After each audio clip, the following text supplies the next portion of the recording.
Me voici de retour pour la présentation d'un nouveau jeu de table, avec un mécanisme différent des autres.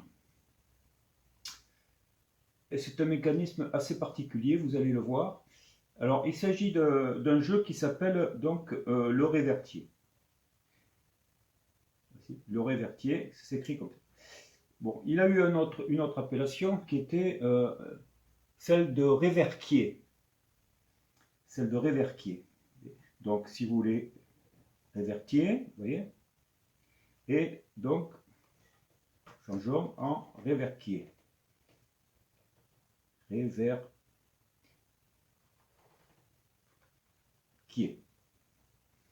Voilà. On joue avec les cartes du lexicon. Lexicon, oui. Voilà les cartes du lexicon.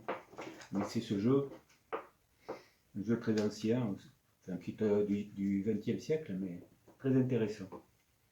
Pour ceux qui aiment les jeux de cartes, enfin pour, disons, les, vous voyez, ces jeux-là, je vous le conseille. Et pour ceux qui aiment les jeux de vocabulaire. Voilà. Donc moi personnellement je m'en sers pour afficher. Donc voilà. Ici donc vous voyez réverquier, ça c'est la deuxième appellation. Vous avez révertier et réverquier. Celle qui a prédominé c'est celle de révertier. Voilà. On parle maintenant de révertier. Alors pourquoi révertier, réverquier? Eh bien en fait tout ça parce que c'est tiré d'un autre nom encore. On enlève le RE ici, voilà. Et on va faire comme ça. On enlève le I ici, voilà. Je vous montre hein, comment on en est arrivé à écrire révertier. Révert, vous enlevez celui-là. Et vous faites comme ça. Voilà. Voilà. Et voilà. Et voilà, vous avez le nom d'origine. Alors ce nom d'origine, c'est Verkeer. Et c'est quoi? Ben, c'est un nom qui est hollandais, flamand, allemand, qui signifie donc un mot circulation, qui existe. C'est un mot, hein, vous pouvez le chercher. Circulation, trafic aujourd'hui. Bon. Alors, comme on l'a déjà dit, chaque fois qu'on donne un nom à un jeu, c'est que c'est une caractéristique particulière de ce jeu, et donc de ce jeu de table, donc, qui doit être en liaison avec le nom, Verkeer. Bon, bah Verkeer, circulation. Alors bien compliqué, hein, parce que circulation, effectivement, bah, les dames circulent, mais un peu dans tous les jeux. Alors le truc c'est que dans ce jeu, ça va être un peu comme le jaquet, donc on va circuler, vous voyez, moi j'ai les dames noires, vous avez les dames blanches, et on circule dans le même sens. Bon, peut-être, mais bon, c'est fait pas beaucoup de choses. Hein.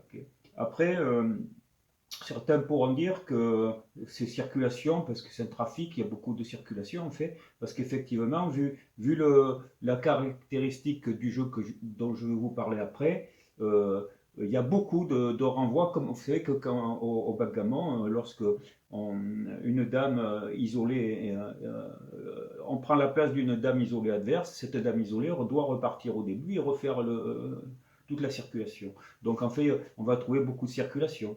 Et puis aussi, ce type de jeu fait que on va trouver beaucoup de bouchage, plus ou moins, mais c'est pas comme au jaquet où vraiment les bouchages ont lieu. Là, difficile de boucher sans se faire renvoyer au départ.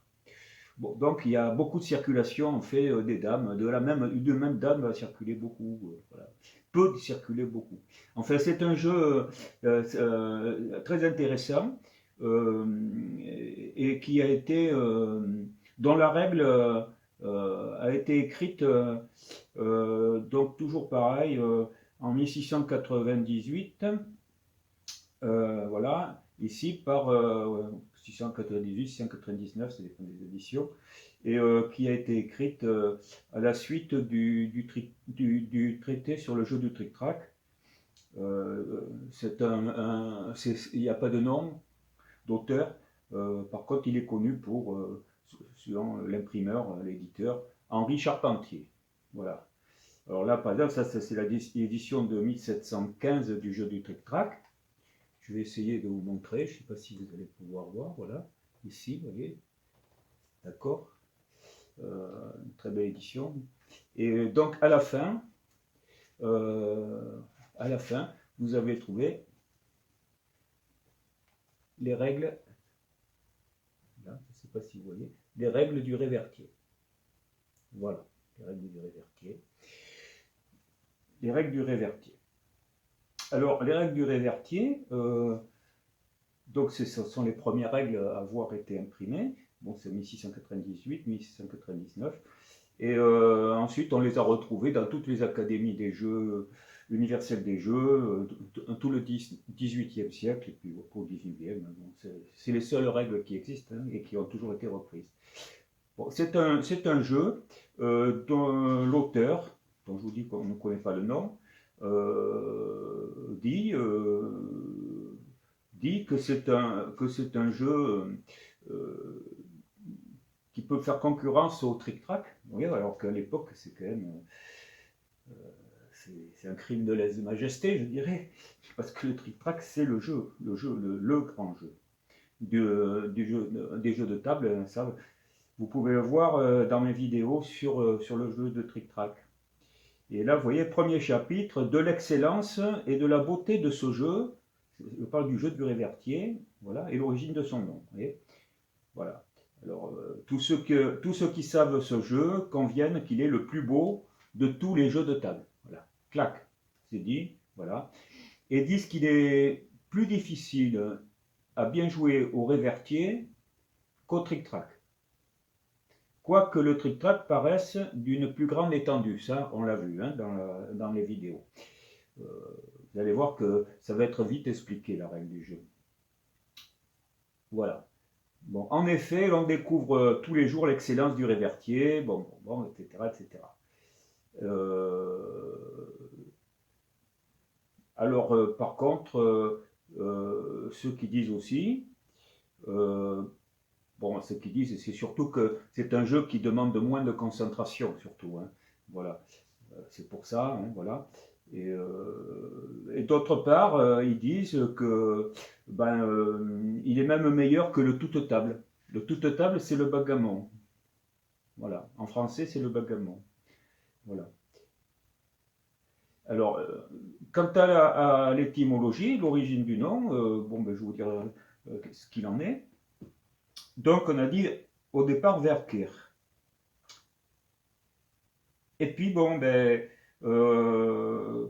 ça a été francisé. Donc, on peut penser que c'est un jeu qui se jouait essentiellement dans le nord de l'Europe, en Flandre, en Hollande, nord de l'Allemagne, voilà, surtout. Hein.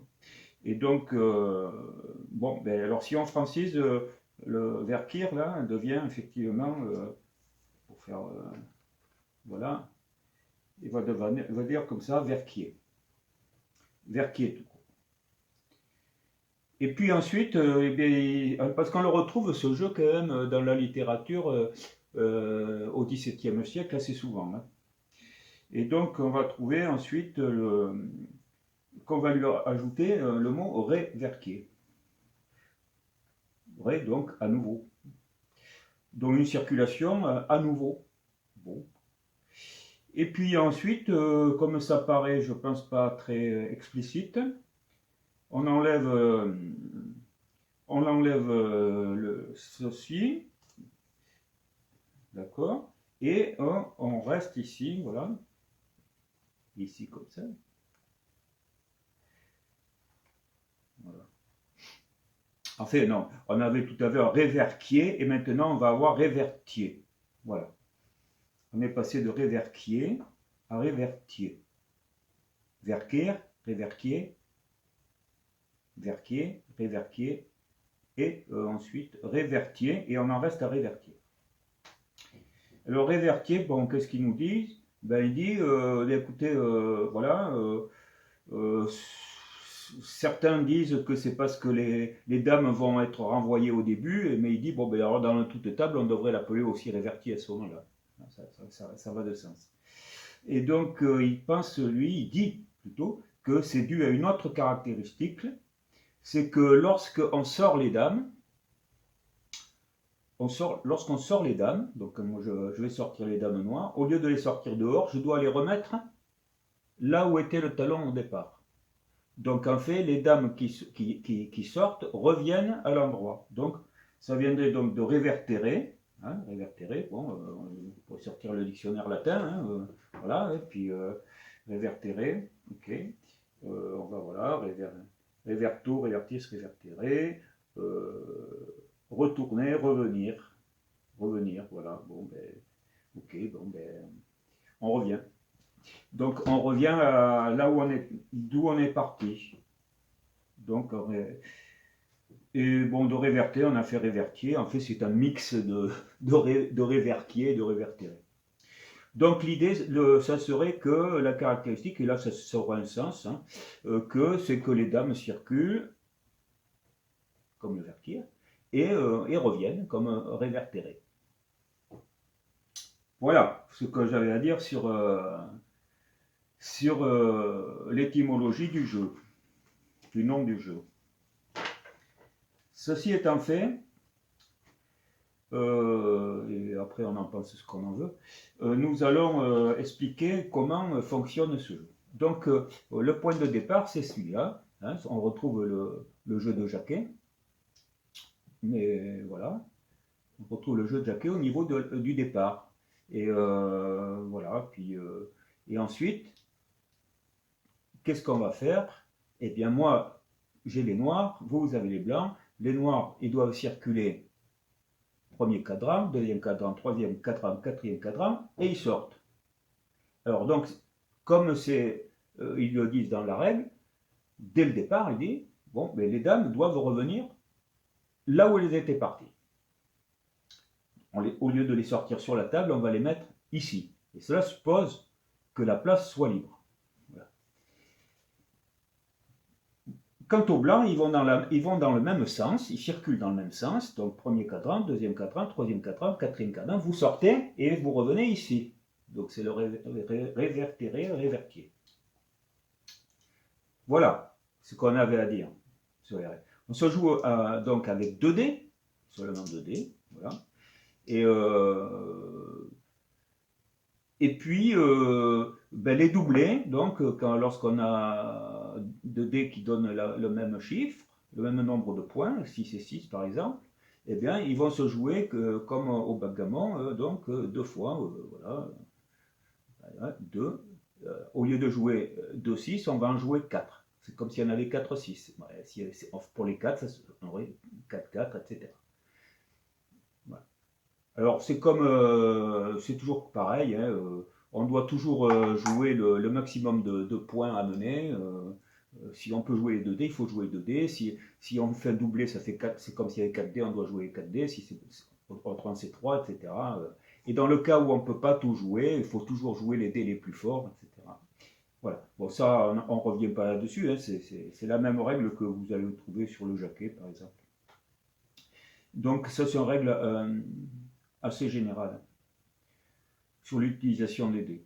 Ensuite, pour savoir qui commence, c'est toujours pareil, hein, il y en a un qui lance un dé, l'autre lance le même dé, ou voilà, ou un autre, ou l'autre, et puis ensuite, celui qui a fait le nombre de points le plus élevé, c'est lui qui commence.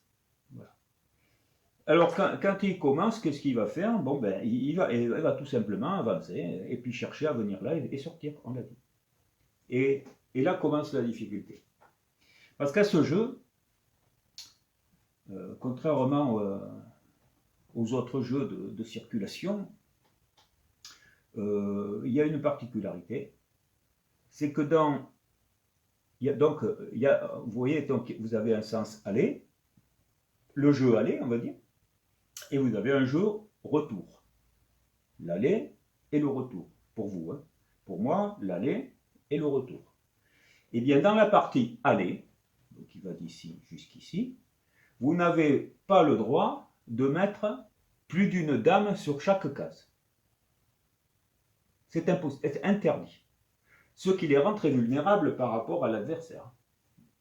C'est ce que je disais tout à l'heure, qu'il y a des risques d'être renvoyé au départ assez facilement. Pourquoi? Parce que quand vous allez être seul ici, une dame toute seule ici, même par exemple, eh bien l'autre par contre, il pourra en avoir deux ici, puisqu'il est dans la partie retour. Et même trois, vous voyez. Il y a la troisième, il peut battre celle-là. Voilà. Et lorsque vous êtes sorti, vous devez re-rentrer immédiatement. Tant que vous n'avez pas re-rentré, eh bien vous ne pourrez pas continuer à jouer. Vous voyez, c'est ça la particularité. C'est un jeu très très intéressant. C'est vrai que l'auteur le disait, mais c'est pas faux. Enfin, de là à dire que c'est le meilleur des jeux, bon, pour moi ils sont tous bons de toute façon. Alors donc, mais en connaître beaucoup, ça permet de varier les plaisirs. Plutôt que de rester bloqué sans arrêt sur le même jeu, sur le même jeu, sur le même jeu. Après on le connaît, hein. On le connaît, ça devient des réflexes, c'est plus du jeu. Bon, enfin, peu importe, ça c'est moi qui le dis. Donc voilà, vous faites après ce que vous voulez de vos jeux et de votre temps, bien entendu. Alors donc voilà, vous avez compris le jeu. Alors, deuxième particularité, et très importante, qui a dû être rajoutée dans le temps, il y a très longtemps, on voit quand même que ça va être très difficile, parce que vous devez donc... vous pouvez pas. Vous voyez, ici, vous avez 15 dames, mais là, vous allez avoir quoi 11 ici, 11 cases. Donc, vous avez 11 dames qui vont pouvoir se poser, vous voyez, au maximum, ce qui est vraiment très théorique d'ailleurs. Donc, il va falloir rapidement passer de ce côté. Pour aider à ce passage, justement, il va y avoir une dérogation dans cette règle du sens aller, c'est que la dernière case ici, qu'on appellerait le coin de repos, si vous voulez, dans le trick-track, c'est un coin très important au trick-track, le coin de repos, c'est le qui est à l'opposé sur un côté, sur le même côté du talon. Eh bien, écoutez, c'est une espèce de coin de repos lui aussi, parce que sur cette case, vous aurez la même règle qu'au retour. C'est-à-dire que vous pourrez mettre 2 dames, 3 dames, etc. Donc vous allez pouvoir faire une provision de dames ici, des dames ici, vous voyez, avancer, et vous entasser ici, et ensuite en faire un talon pour ensuite envahir la partie retour. La partie retour où, je vous rappelle, les blancs, eux, seront vulnérables, sauf ici. Alors, cette case ici, pour les noirs, ici, pour les blancs, a un nom, et s'appelle la tête. Et bien nommé, c'est la tête du jeu aller, vous voyez, c'est la case de tête, hein. Donc on l'appelle la tête. Voilà. Et donc sur la tête, vous pouvez mettre autant de dames que vous voulez. Voilà. Et donc, le jeu, c'est ça le jeu. Voilà. Donc, et avec ça, ben, vous devez vous débrouiller pour être le premier à sortir. Vous voyez, j'ai à peu près tout dit d'ailleurs, hein, donc bon, je vous fais quand même quelques lancers de dés, et puis je vais vous parler d'une conséquence qui est peut-être pas évidente au départ. Et vous savez que c'est dans ce jeu-là, c'est un peu comme le bagamon quand même, hein, sauf qu'il y a cette particularité. Eh bien, au bagamon, on ne peut pas faire match nul. Il peut pas y avoir. S'il y en a un qui gagne, c'est l'un ou c'est l'autre. C'est tout. Voilà. Et au jaquet aussi, bon, c'est impossible qu'il y ait match nul. Il y en a un qui sort ou l'autre qui sort tout, ou c'est l'un ou c'est l'autre. Mais là, il y a une manière de faire un match nul, et c'est ça qui est souvent qui est intéressant, parce qu'on peut chercher à le faire lorsqu'on est en mauvaise posture. Et il y a même une manière de gagner sans avoir à sortir les dames. Grâce à ce problème, les problèmes qui se posent devant le fait qu'on ne peut mettre qu'une dame dans le sens aller, sauf la tête. Alors pourquoi? Alors, je vais faire quelques coups et puis on va en discuter. Donc c'est les noirs qui commencent, c'est moi. Bon, ok, pas grave. 3 et As. Alors vous voyez, les 3 et As, pas compliqué. Alors soit je fais 3 ici, comme d'habitude on ne compte pas la case de départ, hein, bien sûr. 3, et ensuite je peux faire As si je veux ici, vous voyez, ou bien je peux faire As ici, voilà. Donc j'en sors 2. Et ensuite c'est les blancs, vous voyez, 6 et As. Bon pareil, on peut faire 6 ici, et puis faire As ici. Il faut quand même abattre, hein. Alors, je vais faire encore un coup. 4 et As. Alors vous voyez déjà, l'As ne peut pas venir là, c'est pas possible, hein. D'accord. Donc je pourrais quand même essayer d'avancer, voilà.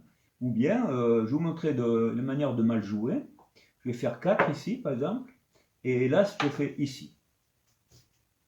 Voilà. Alors pourquoi c'est mal joué? Alors c'est mal joué, pourquoi? Parce que je suis en train de m'interdire de jouer des dames ici.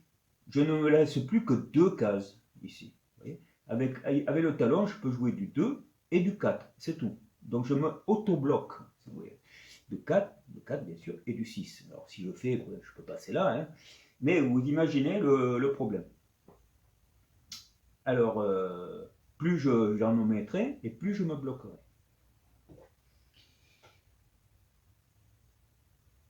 Voilà, donc ce qui veut dire que si une de mes dames était sortie, admettons que cette dame était sortie, hein, je me place plus loin dans le jeu, la dame est sortie, voilà. Donc je dois c'est comme mon bancamon, je la mets ici à la barre, et ensuite ben, enfin, les blancs me mettent à la barre, et puis moi je dois re-rentrer, et même je vais faire mieux, hein, pour aller plus vite, je vais dire qu'en fait, à un moment du jeu, les blancs ont réussi à faire ça, vous voyez,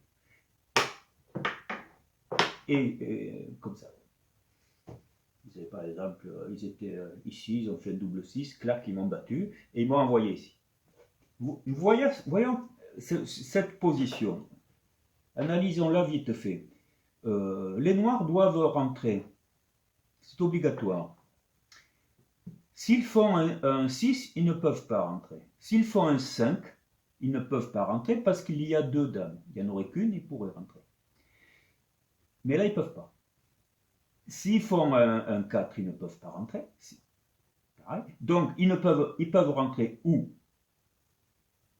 Ils peuvent rentrer sur le 3 et sur le 1? Non. C'est pas parce qu'ici, il y a beaucoup de dames qu'on va pouvoir en rajouter. Une fois qu'on commence à jouer, on ne peut... la règle de ne mettre une dame supplémentaire sur les cases du sens aller vaut aussi pour le talon. C'est-à-dire que si je fais un as, je n'aurai pas le droit de rentrer. Je ne pourrai rentrer que si la case est vide. Vous voyez? Donc il va falloir vider tout. Et je vous ai dit que si on vidait tout, il faudra faire très attention, parce que si on est en mauvaise posture, si les noirs, vous voyez, si les blancs viennent à faire une case ici, parce que je l'ai libéré, moi, les noirs ici, je ne pourrai pas ressortir. Ils m'empêcheront de sortir. Donc là, il faut gérer cette case. Il faut gérer cette case selon si on a une position forte ou pas. Voilà.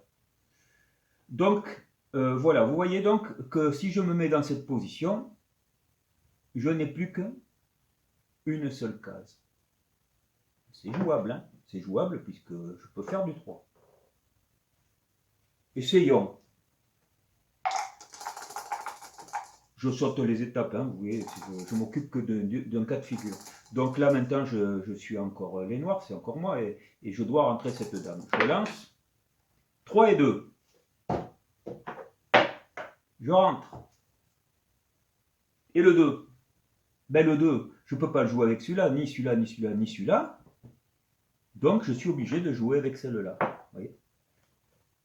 Et en plus, ça sera à l'autre de jouer. Voilà. Donc, vous voyez là, pas de... c'est comme ça que ça se passe. Vous voyez un peu la gestion. Donc, si on laisse trop de dames isolées sur son propre cadran de départ, on se met en grave danger. Et je vous montre un cas encore plus risqué. Donc, on était à 3. Là, si je veux rentrer, si je fais du 3, je rentre. Je rentre et je joue. Mais maintenant, voyons un autre cas de figure. Je n'ai plus une seule dame dehors, mais j'en ai deux. Me voici avec deux dames dehors. Donc je dois rentrer deux dames. Et je ne peux pas. Je ne peux pas. Regardez, je ne peux pas. Je peux rentrer ici, une dame, mais là, l'autre, je ne pourrais pas la rentrer. À la limite, je pourrais la rentrer ici, mais il faudrait qu'il n'y ait qu'une seule dame. Mais du moment qu'il y en a deux, je ne peux pas rentrer.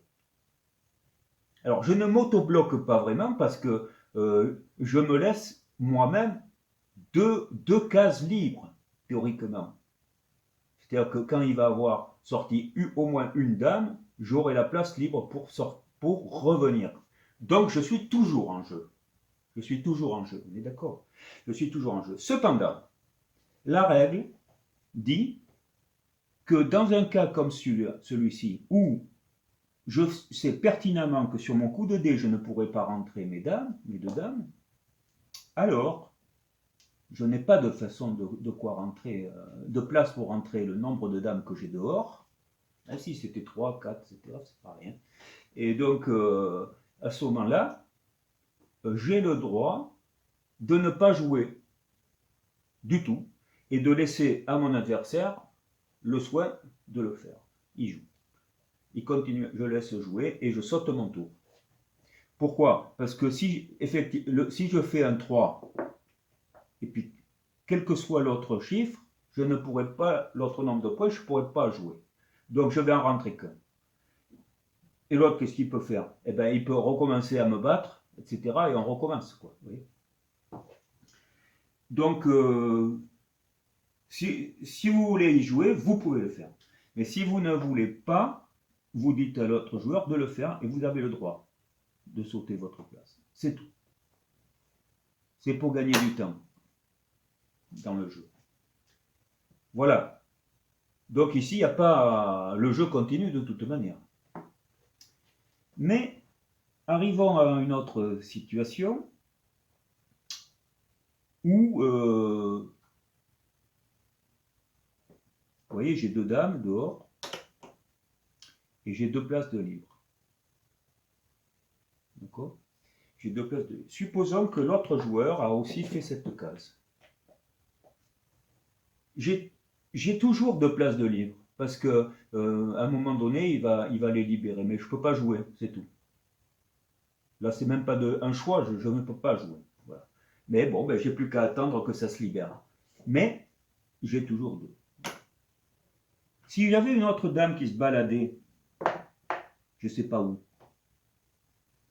ici, je sais pas, elle se trouve ici par exemple, et que mon adversaire, il la batte. Il en envoie une troisième, ici. 3, 1, 2 peuvent rentrer, mais la troisième ne pourra pas rentrer. Elle ne pourra pas rentrer. Elle ne pourra jamais rentrer. Alors, c'est là que vous avez perdu la partie, enfin, que les Noirs ont perdu la partie, parce qu'ils ont perdu la partie parce qu'ils ne pourront jamais rentrer. Et la partie s'arrête. Et même, comme dit l'auteur de ce livre, qu'est-ce qu'il dit? Il dit que dans un cas comme ça, dans cette situation-là, à ce moment-là, vous pouvez décider entre vous, avant de commencer la partie, que la partie sera double. Au lieu que l'enjeu soit gagné une fois, il sera gagné deux fois. C'est la partie double. Et il sera simple si on sort d'une manière ordinaire. On sort toutes ces dames, on les remet là. Bon, voilà. C'est tout. Partie simple, partie double. Donc, vous voyez, ça, c'est une situation qui ne peut pas arriver au backgammon ou à d'autres jeux. Vous voyez. Là, il y a impossibilité de rentrer, mais toujours. Parce que de toute manière, même si j'en libérais une place ici, bon, ben, et qui rentre, vous voyez, Tant que moi je ne sors pas ces dames-là, je ne pourrais pas. Vous voyez, je ne pourrais pas. Et puis, je ne pourrais pas rentrer. Et de toute façon, je ne pourrais pas les sortir, parce que pour les sortir, il faudrait que je rentre tout. Donc, ce n'est pas possible. Donc, vous comprenez que si vous avez plus de dames à l'extérieur que de cases non occupées par vous-même, eh bien, la partie est perdue pour vous. Voilà. Et le match nul. Par rapport à tout ce que je viens de vous dire,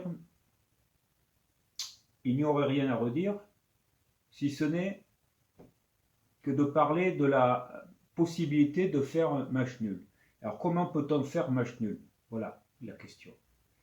Donc, on a vu simplement qu'un joueur qui avait plus de dames à l'extérieur, qui ne s'était lui-même laissé de place pour entrer, avait perdu. Il pouvait même perdre la partie double. Alors, il y a une petite exception que l'on peut faire, et c'est celle-ci. Et donc, je vous ai mis en place un petit scénario pour vous montrer ce qui peut arriver. Alors voilà, nous sommes dans cette situation où les blancs ont 2 dames à l'extérieur et les noirs en ont 1. Les noirs ont une place pour entrer, donc ils sont encore en jeu. Les blancs ont 2 dames pour entrer, ils sont encore en jeu. Voilà. C'est aux blancs de jouer. Les blancs font, par exemple, un 5 et 4. Les blancs font 5 et 4. Ils ont 2 dames dehors. Le 4, ils ne peuvent pas le rentrer, mais le 5, ils peuvent le rentrer. Ils rentrent le 5. Et maintenant, les noirs ont 2 dames à l'extérieur. Ils ne peuvent pas rentrer. Donc théoriquement, ils ont perdu. D'après ce qu'on a dit tout à l'heure, ils ont perdu. Seulement dans ce cas, comme ils ont une case de disponible ici, on va leur donner une possibilité supplémentaire de jouer un coup. S'ils jouent un coup et qu'ils font, imaginez qu'ils fassent un 5 par exemple, et puis n'importe quoi d'autre, hein, et un 6 par exemple, s'ils font un 5 et un 6, ils vont rentrer sur le 5, même s'ils n'ont pas gagné. Ils vont rentrer sur le 7. Et ils vont sortir la dame blanche.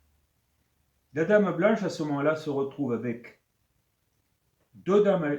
Les dames ont 2 dames à l'extérieur, mais ils n'ont plus qu'une seule entrée. Ils ont perdu. Et eux ne peuvent pas rentrer. Ils ont perdu. Les deux ont perdu, il y a match nul.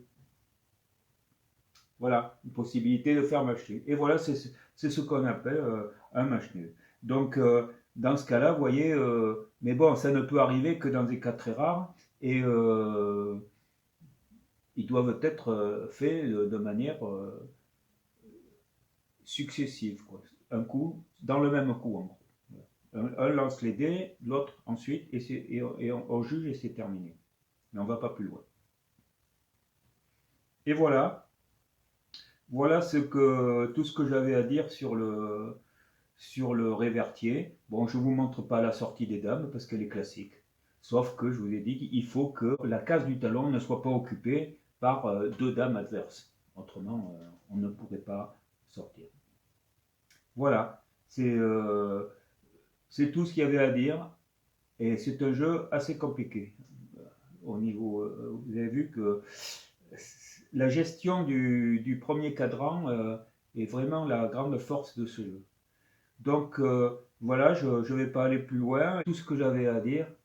Et je vous dis bonne continuation dans le jeu. Et puis merci encore de me suivre.